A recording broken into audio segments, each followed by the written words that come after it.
ডাক দিলেন, মালিক নিশ্চয় আমি নিজে কোনো অপরাধ করেছি, কোনো ভুল করেছি, হয়তো নবীজি সেটা মানতে পারিনি, তাই আল্লাহ তোমার হাবিব আমাকে মুয়াজ্জিন থেকে ফিরিয়ে দিয়েছে। আল্লাহ আমি তোমার গোলাম বিলাল আমার নাক আর কপাল জমিনে লাগাইলাম।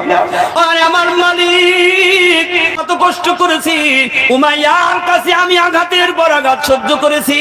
আমার মরুভূমির মধ্যে সূর্য তপ্ত রোদের মধ্যে আমার পাথর চাপা দিয়ে রেখেছে, আমার জিহ্বাখানা বের করে পেরেক ঢুকাইয়ে রেখেছে, আমার উটের সঙ্গে বেঁধে রশি দিয়ে মরুভূমির মধ্যে টানা হাসরা করেছে। ও মালিক তবু তো আমি তোমাকে ভুলি নাই, তোমার থেকে আমি এক জাররা পরিমাণ সরে যাই নাই। নবীজির কথা মতো ধৈর্য ধরেছি, কষ্ট করেছি। আয় আল্লাহ আমার কোন ভুলের কারণে তোমার পয়গম্বর বিশ্ব নবীর পেছনের মুয়াজ্জিন থেকে আজকে আমি মাহরুম হয়ে গেলাম। আমার নাকার কপাল জমিনের মধ্যে লাগাইলাম, যদি কিয়ামত হয়ে যায় তবু বিলালের হায়াত যদি থাকে নাকার কপাল উঠাবে না। সিদ্দিক বাইরে এসে জিজ্ঞেস করলেন, তুমি কে? ডাক দিয়ে বলেন, আমি বিলাল, আমার বাড়ি আফ্রিকায়, আমি আসছি নবীর সঙ্গে একটু দেখা করব। ফিরে গিয়ে বললেন, ইয়া রাসূলুল্লাহ ওর নাম হলো বিলাল, সে আপনার সাথে দেখা করতে চায়। আল্লাহ রাসূল বললেন, যাও তাড়াতাড়ি তারে ধরে আনো। বিলাল যখন নবীজির সামনে গেলেন, মাথাটা নিচু করে রইলেন, নবীজির মুখের চেহারার দিকে তাকাই না। সুবহানাল্লাহ জোরে বলেন।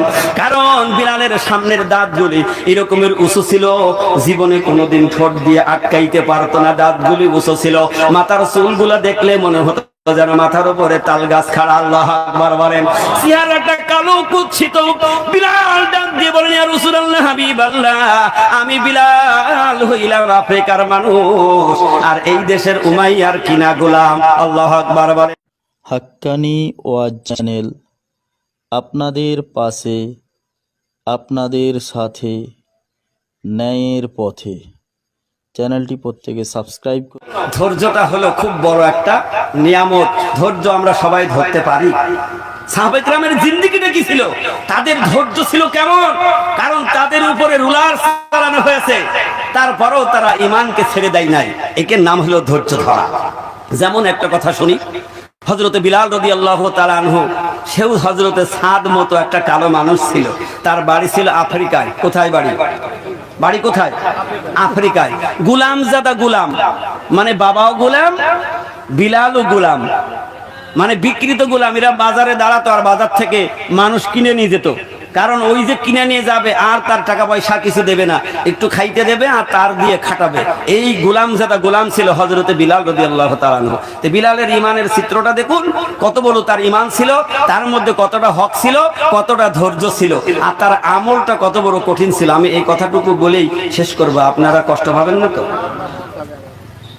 হযরতে বিলাল রাদিয়াল্লাহু তাআলা আনহু উমাইয়ার কিনা গোলাম, উমাইয়ার বাড়ি থাকে, উমাইয়ার গোলামি করে।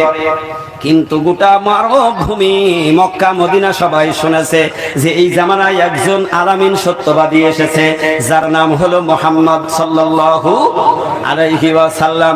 সবাই শুনেছে, কিন্তু কেউ মানে আর কেউ মানে না। এখন ওই জামানায় আছে না নাই? কথা বলেন। এখনো কেউ নবীকে মানে, কেউ মানে না। আবার নবীর বিরুদ্ধেও কত মানুষ স্লোগান দেয়, আবার সেও দাবি করে আমিও ঈমানদার। ঠিক না বেঠিক? স্লোগানটা কেমন দেয় সময় পাইলে বলবো, নইলে আর একদিন শোনাবো। হযরতে বিলাল রাদিয়াল্লাহু তাআলা আনহু শুনেছে যে এই জামানায় একজন সত্যবাদী, তার নাম হলো মুহাম্মদ সাল্লাল্লাহু আলাইহি ওয়াসাল্লাম। চিন্তা করলেন, এই সত্যবাদীর সান্নিধ্যে আমি একদিন একটু যাব, দেখি কেমন সত্যবাদী।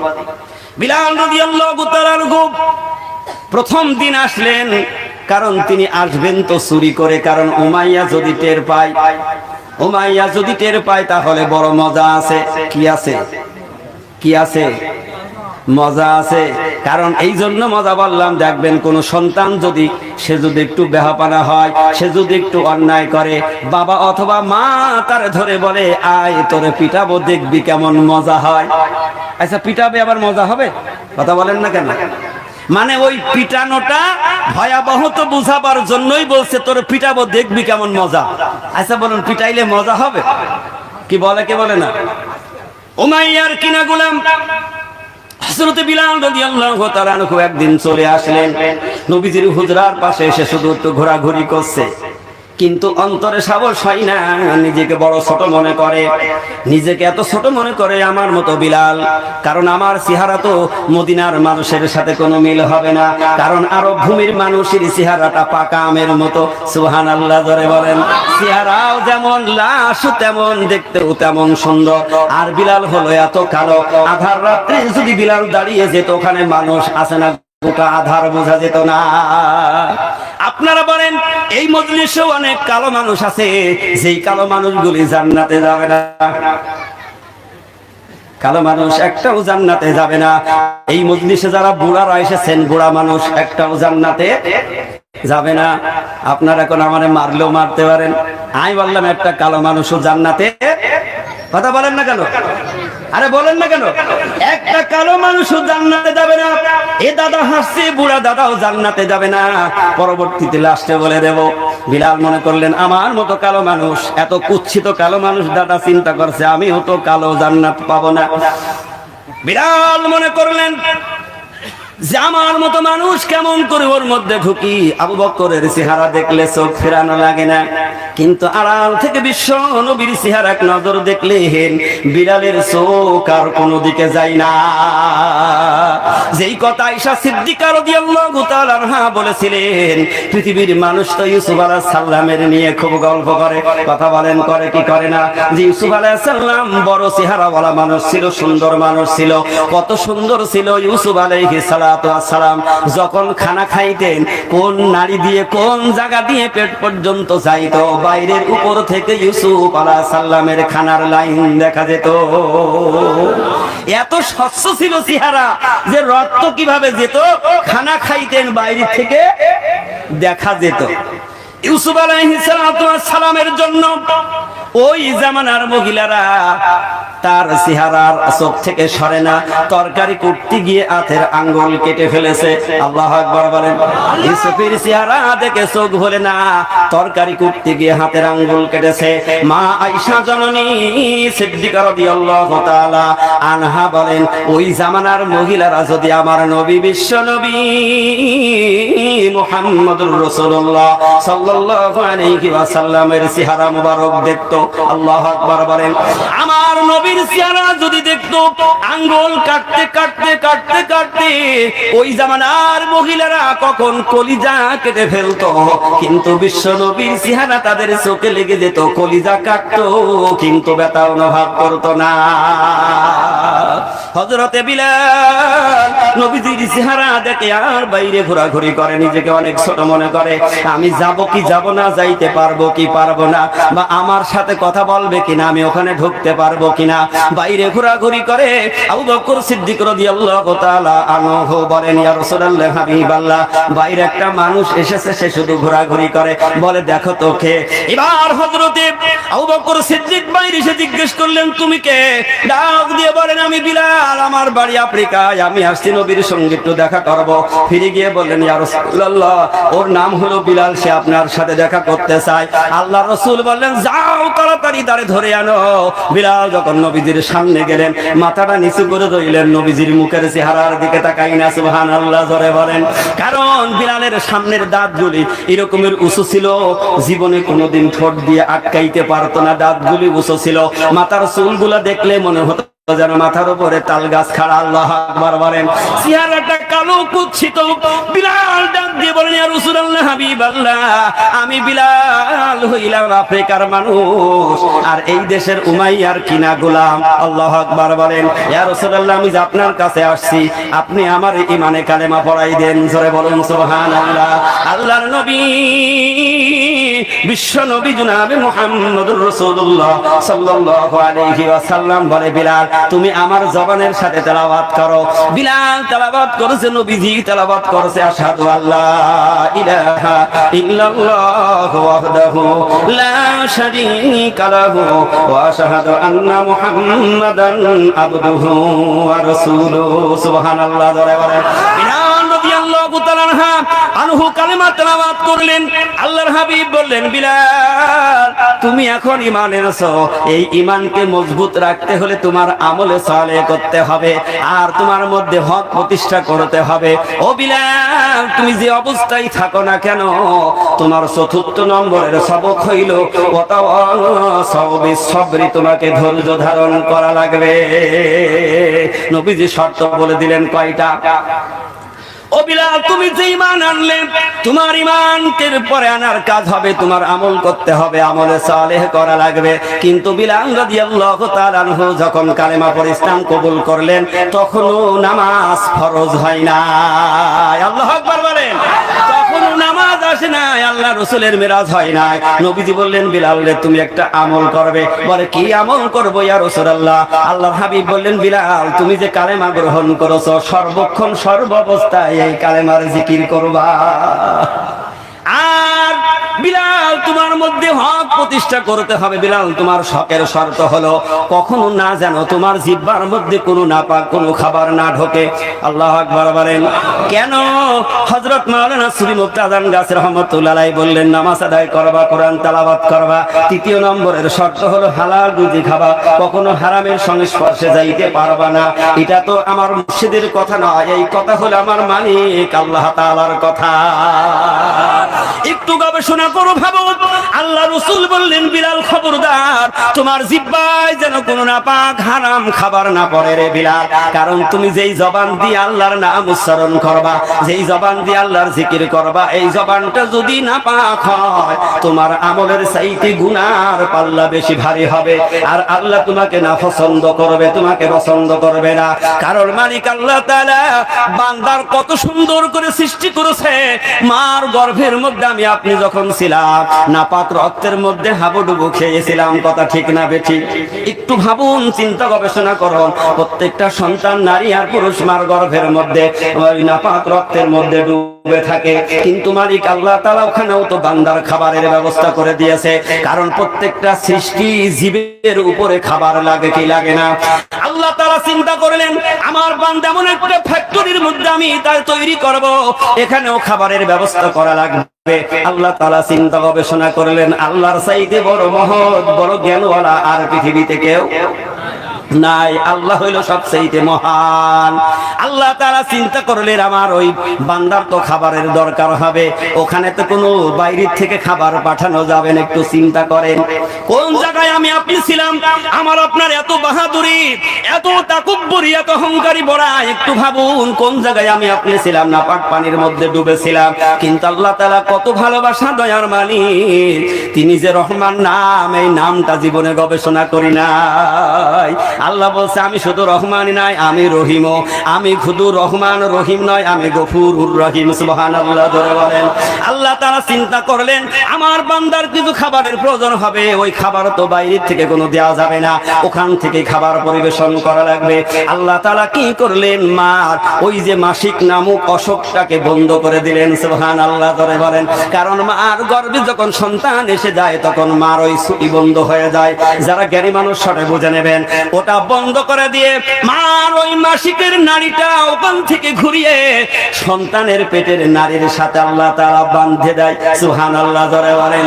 আল্লাহ তাআলা ওখানে সেট করে বেঁধে দিয়ে মার ওই রক্তকে বন্ধ করে দিয়ে ওই খাবারটা আল্লাহ তাআলা পেট দিয়ে শরীরের মধ্যে ঢুকায়। আল্লাহ ইচ্ছা করলে হাতের মধ্যেও দিতে পারতেন, ওই নাড়িটা মুখের মধ্যে ঢুকাই দিতে পারতেন। কি পারতেন? কি পারতেন না? কারণ সন্তান, ছোট্ট সন্তান পৃথিবীতে এসে সে তো চুষে চুষে খায়, ওখানেও খাইতে পারতেন। কেন আল্লাহ এই ব্যবস্থা করলেন? কারণ এই জন্য আল্লাহ তাআলা পছন্দ করেছেন। আল্লাহ তাআলা ওই জিনিসটা করে না, হাই মুখটাকে প্যাকেট করে রেখেছিলেন। এই জন্য প্যাকেট করেছিলেন, বান্দা দুনিয়ায় যাবে, যাওয়ার পর আমি মালিক আল্লাহর গুণগান করবে, আমি মালিক আল্লাহ তাআলার প্রশংসা করবে, আমার হামদ সানা তেলাওয়াত করবে, আমার নামের জিকির করবে। আর আমি আল্লাহ হইলাম পাক ও পবিত্র, আমার কালাম হইল পাক ও পবিত্র, আমার নবী যে কালেমাগুলি শিখাবে সেটাও হলো পাক ও পবিত্র। আমার বান্দা দুনিয়ায় গিয়ে আমার নামের তাসবিহ পড়বে, আর ওই মুখটা আমি আল্লাহ যদি না পাক বানিয়ে দেই ওই তাসবিহ, তাহলে তো আমি আল্লাহ তাআলা মানব না। এই জন্য আমার আল্লাহ তাআলা আমার মার গর্ভের মধ্যে আমার আপনার মুখ খানা প্যাকেট করে রেখেছিল। ধরে বলুন সুবহানাল্লাহ। মানুষ দুনিয়ায় আসার পরে তার শক্তি হয়ে গেল, অর্থ হলো, টাকা হলো, সে সব কর্ম করতে পারে, কিন্তু দুনিয়ায় আসার পর যখন নিজের শক্তি বেশি হয়ে গেল তখন সে হারাম খাওয়া শুরু করলো, ঠিক না বেঠিক? তখন সে সুদের ব্যবসা শুরু করে দিল, অবৈধ ব্যবসা লেনদেন শুরু করে দিল। এই জন্য আল্লাহ রাসূল বিশ্ব নবী জনাবে মুহাম্মদ রাসূলুল্লাহ সাল্লাল্লাহু আলাইহি ওয়াসাল্লাম বিলালকে ডাক দিয়ে বলেন, ওরে বিলাল, একটা জিনিস লক্ষ্য করবি, তোর জিহ্বায় যেন কোনো নাপাক খাবার না পড়ে যায় রে বিলাল।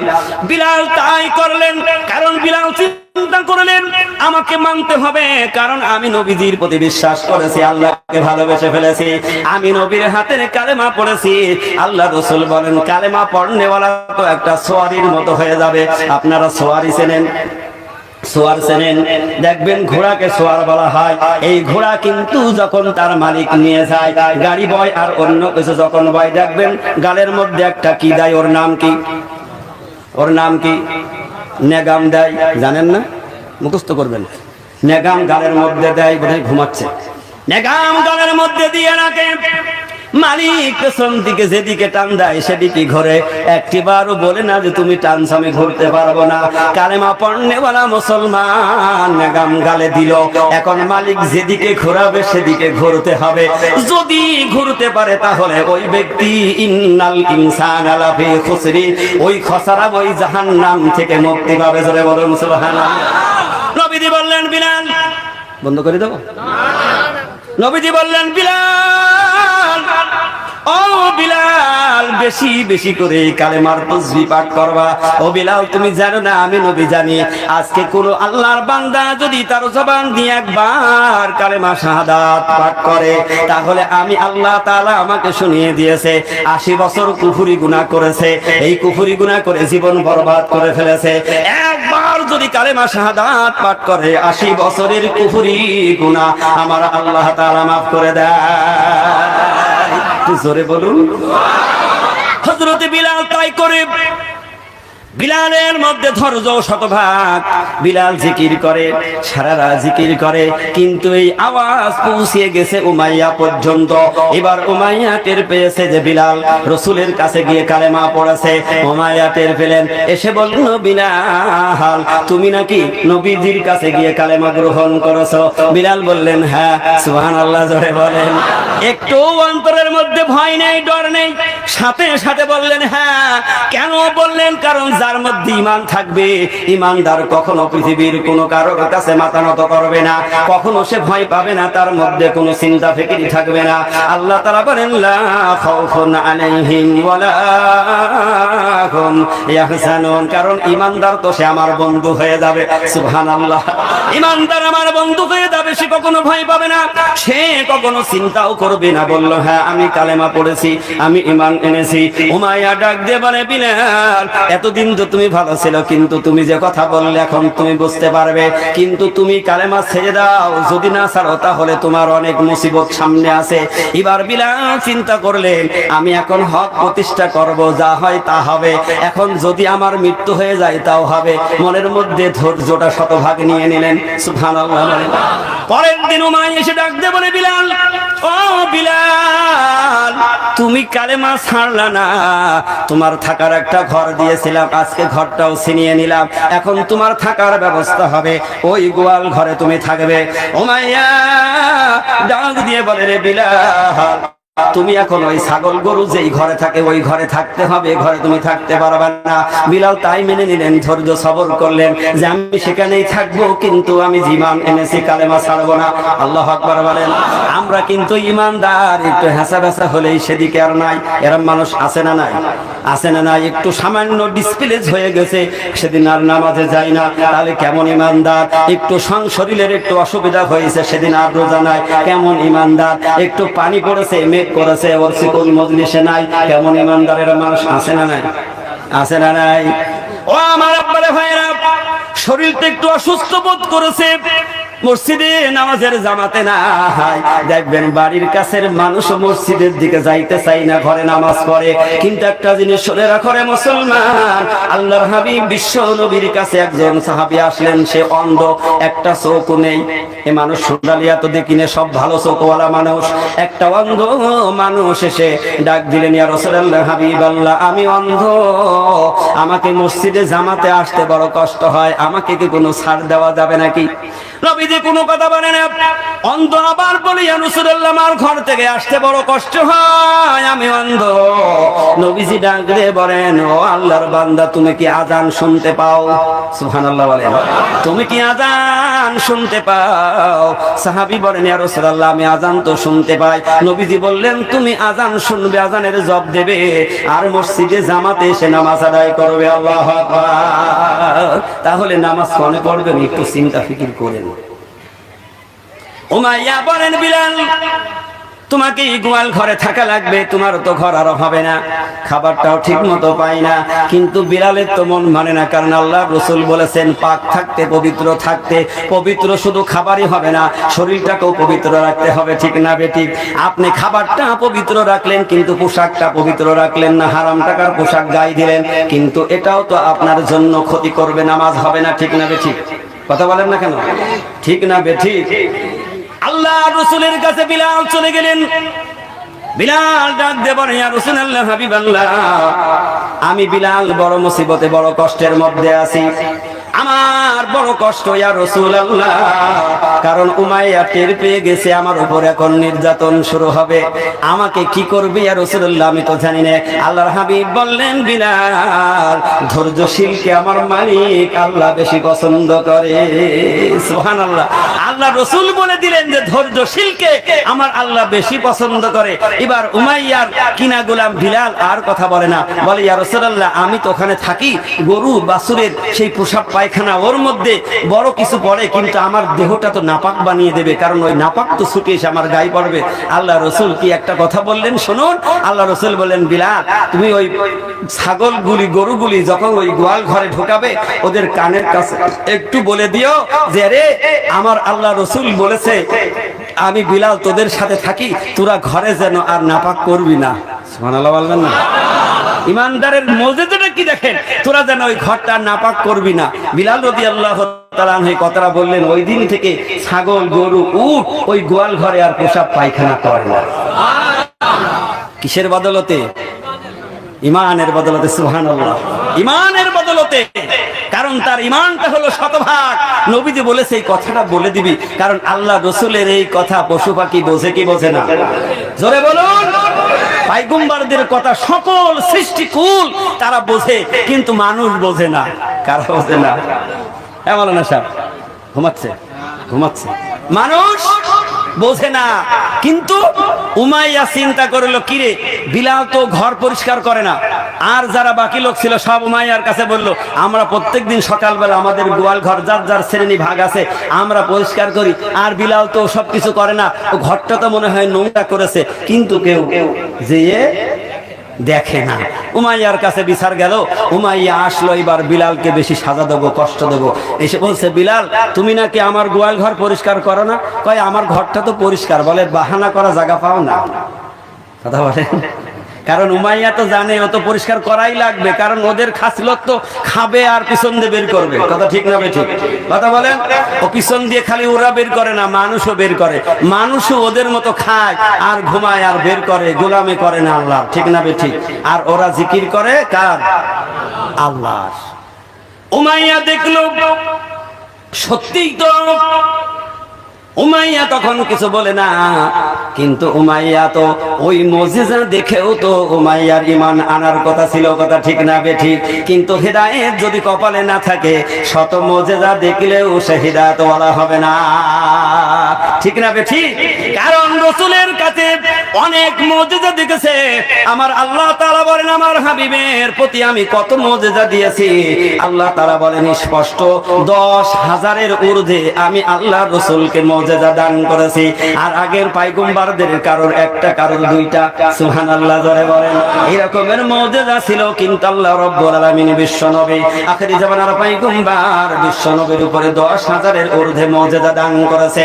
সেই আল্লাহর হাবিব বিশ্ব নবী তিনি বলে গেলেন, আমার প্রতি আল্লাহ তাআলা যত মুজিজা দিয়েছে একটা মুজিজাও আমি কবরে নিয়ে যাব না, সবগুলি রেখে যাব আমার উম্মতের জন্য। সুবহানাল্লাহ জোরে বলেন। আমার উম্মতেরা তারা তার জিন্দেগিতে নিয়ে কাজে লাগাবে। আল্লাহু আকবার বলেন। তার মধ্যে বিশ্ব নবী বলেন, আমার সবচাইতে বড় মুজিজা হলো কোরআনুল কারীম, আল কোরআন। সুবহানাল্লাহ জোরে বলেন। এই মুজিজার কাছে যারা আসবে, এই মুজিজাকে যারা গ্রহণ করবে, ওই মানুষগুলি বিশ্বের সবচাইতে শ্রেষ্ঠ মানুষে পরিণত হয়ে যাবে।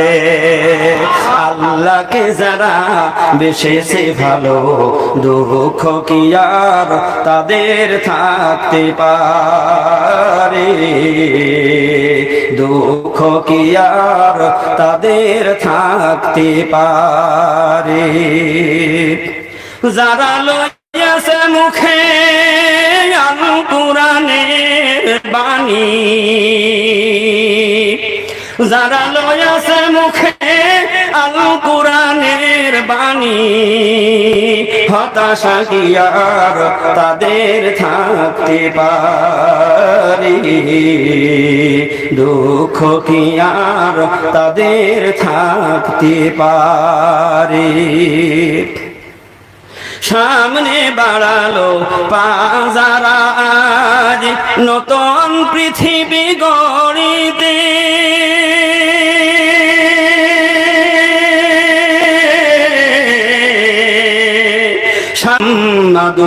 রাখতে পারবো না। এবার আল্লাহ রসুল বিশ্ব নবী খবর পেলেন। সুবহানাল্লাহ জোরে বলেন। নবীজি আমি ফট শেষ করে দিচ্ছি, বড় লম্বা ঘটনা। আল্লাহ রসুল শিখ পেলেন, আল্লাহ রসুলের কাছে খবর চলে গেল। আল্লাহ রসুল আবু বকরকে ডাক দিয়ে বলে, ওই আবু বকর রে, তোরা কি বিলালকে কুরাই করে আনতে পারিস না? সুবহানাল্লাহ জোরে বলেন। যা, আমার বিলাল বড় কষ্টের মধ্যে আছে রে, যা উমাইয়ার টাকা দিয়ে বিলালকে কুরাই করে নিয়ে এনে দে, আমার বিলালকে এনে দে। উমাইয়ার কাছ থেকে কুরাই করে নিয়ে বিলাল একে এনে বিশ্ব নবীর কাছে পৌঁছায় দেওয়া হলো। ধরে বলুন সুবহানাল্লাহ। আল্লাহর হাবিব বিশ্ব নবী জনাবে মুহাম্মদুর রাসূলুল্লাহ সাল্লাল্লাহু আলাইহি ওয়াসাল্লাম বিলালকে খুব ভালোবাসতেন, কারণ বিলালের ঈমান আর সাধারণের ঈমান কিন্তু এক নয়। ঠিক না বেঠি? আল্লাহ তাআলার নবী বিশ্ব নবী বিলালকে ভালোবাসতেন, কাছে রাখতেন। বিলালকে কাছে রাখতে রাখতে একদিন হঠাৎ নবীজির মিরাজ হয়ে গেল। সুবহানাল্লাহ জোরে বলেন। নবীজির মিরাজ হয়ে গেল। নবীজির উপরে আল্লাহ তাআলা ওহী নাযিল করে দিলেন 50 ওয়াক্ত নামাজ। কয় ওয়াক্ত নামাজ? 50 ওয়াক্ত নামাজ। যাই হোক, সেটা কুমাতে কুমাতে আল্লাহ তাআলা ওখানে সেট করে দিলেন। শেষ 5 ওয়াক্ত নামাজ যখন হয়ে গেল, মুসা আলাইহিস সালাতু ওয়াস সালাম বললেন, আপনার উম্মতরা এও সময় পাবে না। কথা বলেন, ভুল না সঠিক? মুসা আলাইহিস সালাম বলেছিলেন আপনার উম্মত সময় পাবে না। আচ্ছা বলুন, 5 ওয়াক্ত নামাজ সবাই সময় পায়? কি সময় পায়?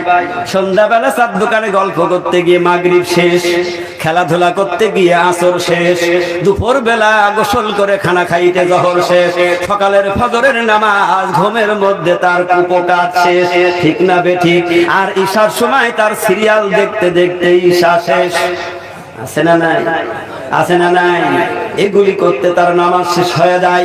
মুসা আলাইহিস সালাতু ওয়াস সালাম যখন বললেন 5 ওয়াক্ত সময় পাবে না, ইয়া রাসূলুল্লাহ আপনি আরেকটু কমান। সেদিন আল্লাহর হাবিব দয়ার নবী বিশ্ব নবী বলেছিলেন, মুসা আমার আল্লাহ দিতে চায় আর তুমি কেন বারবার কমাইতে চাও? সুবহানাল্লাহ। আমার আল্লাহ আমাকে দিচ্ছে আর তুমি কমাইতে চাচ্ছ। নবীজি বললেন, মুসা রে, বারবার আমার যাইতে আল্লাহ লজ্জা করে, আমি আর যাইতে পারি না। সেদিন আল্লাহ তাআলা জিবরিলকে ডাক দিয়ে বলেন, জিবরিল যা, আর সাথে সাথে আমার নবীজির কাছে ওহী নাযিল করে শোনা, আমার হাবিব যদি আবার আসতো আমি আল্লাহ কমাই দিতাম, কিন্তু আমার হাবিব আমার সম্মানের খাতিরে লজ্জা করেছে, সে যে আসে নাই তার জন্য আমি তার সারপ্রাইজ দিলাম। সুবহানাল্লাহ জোরে বলেন। আমি প্রাইজ তার বাড়াই দিলাম।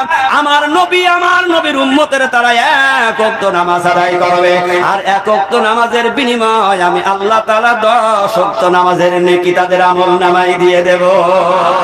তাহলে যারা 5 ওয়াক্ত নামাজ আদায় করে এখনো তারা 50 ওয়াক্ত প্রতিদিন পড়ে, ঠিক না বেঠিক? আল্লাহ রাসূল সাল্লাল্লাহু আলাইহি সাল্লাম নামাজ নিয়ে আসলেন আর বিলালকে বললেন, বিলাল নামাজের জন্য তো ডাকতে হবে, কারণ জামাত যখন হবে তখন সবাইকে ডাকা লাগবে। কে ডাকবে, কখন ডাকবে, কে ডাকবে, এই চিন্তা নবীজির মাথার মধ্যে একটু হয়েছে।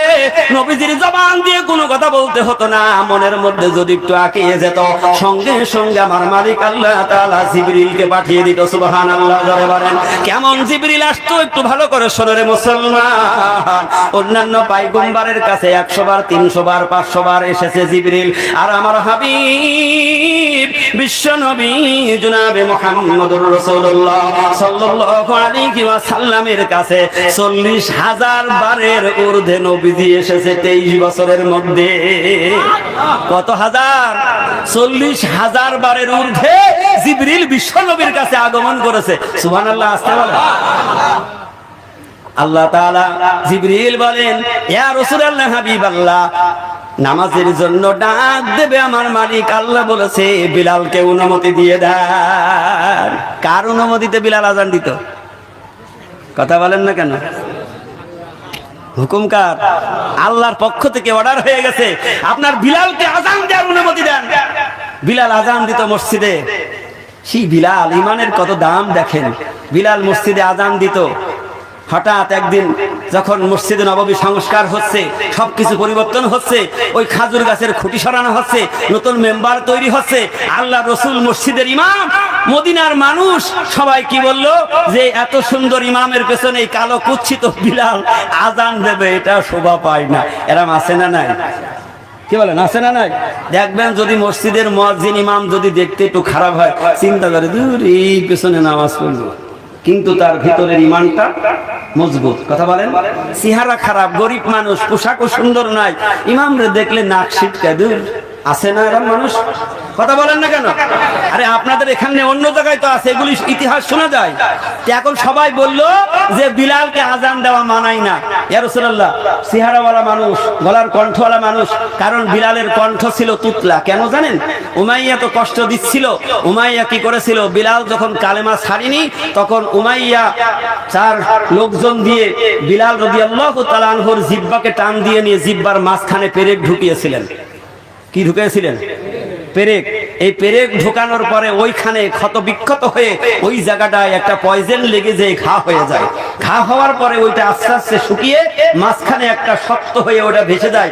বিলাল যখন আসাদু বলতে যেতেন, আসাদু হয়ে যেত, কারণ জিহ্বা শক্ত, উপরে টাকনার সাথে মিল করতে পারতো না। অন্তর দিয়ে বলতো ঠিক, কিন্তু বাইরের মানুষ আওয়াজটা বুঝতে পারতো না। ও সিনির জায়গায় সিন বলতেন। এখন দেখলো যে ভাষা ভালো না, চেহারা ভালো না, একটা গরিব মানুষ, গোলাম যারা গোলাম, ওর দিয়ে মসজিদের আজান ভালো হয় না। নবীজি চিন্তা করেন, বলছে ঠিক নিষেধ করে দেব, কারণ বিলালের মর্যাদা আরো 2 গুণ বেড়ে যাবে। সুবহানাল্লাহ বলবেন না? বিলালের মর্যাদা কয় গুণ বাড়বে? 1 গুণ তো আল্লাহ করেছে, এবার আমি নিষেধ করব, বিলালের মর্যাদা আর 1 গুণ বেড়ে যাবে। সুবহানাল্লাহ যারা বলেন। আল্লাহ রাসূল সাল্লাল্লাহু আলাইহি সাল্লাম বলেন, বিলাল আজকে তুই ফজরের আজান দিও না। ইমানদার কি সহ্য করতে পারে? কথা বলুন। যে নবীদের পিছনে আজান দেয়, সে যদি মুয়াজ্জিন থেকে চলে যায়, তার কলিজা ফেটে যাবে না? কথা বলেন না কেন? বিলাল ঘরে গিয়ে কান্নাকাটি শুরু দিলেন, নিজেকে নিজে ইস্তেগফার করতে রইলেন। জিজ্ঞেস করে না, ইয়া রাসূলুল্লাহ, আমি কেন আজান দেব না, বা আমাকে কেন তাড়িয়ে দেওয়া হচ্ছে? কোনো প্রশ্ন নাই, কোনো জিজ্ঞাসা নাই।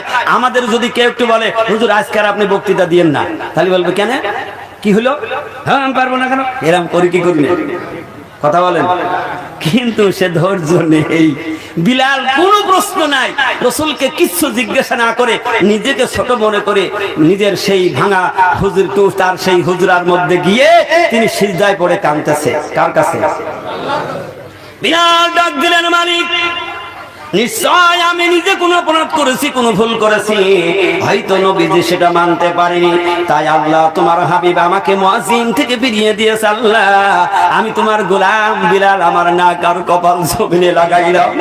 আরে আমার মালিক, কত কষ্ট করেছি, উমাইয়ার কাছে আমি আঘাতের পর আঘাত সহ্য করেছি, আমার মরহুমের মধ্যে সূর্য তপ্ত রোদের মধ্যে আমার পাথর চাপা দিয়ে রেখেছে, আমার জিহ্বাখানা বের করে পেরেক ঢুকায় রেখেছে, আমার উটের সঙ্গে বেঁধে রশি দিয়ে মরুভূমির মধ্যে টানা হাসরা করেছে। ও মালিক, তবু তো আমি তোমাকে ভুলি নাই, তোমার থেকে আমি এক জাররা পরিমাণ সরে যাই নাই, নবীজির কথা মতো ধৈর্য ধরেছি, কষ্ট করেছি। আয় আল্লাহ, আমার কোন ভুলের কারণে তোমার পয়গম্বর বিশ্ব নবীর পিছনের মুয়াজ্জিন থেকে আজকে আমি মাহরুম হয়ে গেলাম, আমার নাক আর কপাল জমিনের মধ্যে লাগাইলাম। যদি কিয়ামত হয়ে যায় তবু বিলালের হায়াত যদি থাকে নাক আর কপাল উঠাবে না। জোরে বলুন আল্লাহু আকবার। আল্লাহর হাবিব বিশ্ব নবী নতুন মুয়াজ্জিন নিযুক্ত করলেন, কণ্ঠ ভালো, সুর ভালো, চেহারাও ভালো, সেই রকমের বড় ধনী মানুষ। এই মুয়াজ্জিন এসে ফজরের আজান দিচ্ছে। হাদিসের মধ্যে আসছে মুয়াজ্জিন যতবার আজান দেয় তত যেন রাত আরো ভারী হয়ে যায়, আধার নেমে আসে। সুবহানাল্লাহ জোরে বলেন। কয়েকবার ইতিহাস সাক্ষী দেয়, কয়েকবার আজান হয়ে গেল, সুবহে সাদিক আসে না। আল্লাহ রাব্বুল আলামিন জিবরিলকে ডাক দিয়া বলে, জিবরিল রে যা যা, আমার হাবিবকে তাড়াতাড়ি হুকুম দে, আজকে মসজিদে কেন আজান দেয় না? আল্লাহু আকবার বলেন। যা রে জিবরিল, আমার নবীকে যা, আমার নবীকে যায় ডাক দিয়ে বল, আমার নবী যেন তাড়াতাড়ি বিলালের আজান দিতে বলে। জোরে বলুন সুবহানাল্লাহ। জিবরিল এসে ডাক দিয়ে বলে, ইয়া রাসূলুল্লাহ, হাবিবাল্লাহ, আপনার মসজিদের আজান আজকে বন্ধ কেন? আল্লাহ রাসূল বলেন, কই না তো। হাদিসের মধ্যে দু রকমের আছে, যে 2-3 দিনও বিলাল পড়ে আছে, কিন্তু নতুন মুয়াজ্জিন আজান দিচ্ছে, নবীজি ইমামতি করছে, কিন্তু আল্লাহ রাব্বুল আলামিন ডাক দিয়ে বলে, বিলাল কেন আজান দেয় না? নবীজির কাছে খবর দিয়ে দে। আল্লাহ রাসূল বুঝতে পারলেন যে বিলালের আজান কোনো আজান আল্লাহর দরবারে পৌঁছায় না। এই জন্য চেহারা দিয়ে মাপা যাবে না, গলার কণ্ঠ দিয়ে মাপা যাবে না, তুমি কত বড় বংশের ছেলে তোমাকে মাপা যাবে না, তোমার শক্তি কত বড় এটা দিয়ে তোমাকে মাপা যাবে না। আল্লাহর কাছে সব চাইতে বড় ওই ব্যক্তি, যেই ব্যক্তির ঈমান হবে শতভাগ, যেই ব্যক্তির আমলে চলে থাকবে, যেই ব্যক্তির মধ্যে হক প্রতিষ্ঠা থাকবে, যেই ব্যক্তি সর্বাবস্থায় সর্বকালে আল্লাহ তাআলা তাকে যে অবস্থায় রাখে সে শতভাগ পারবে। আমার মালিক আল্লাহ তাআলা বলেন, ওই ব্যক্তি সব চাইতে আল্লাহর কাছে বেশি দামি।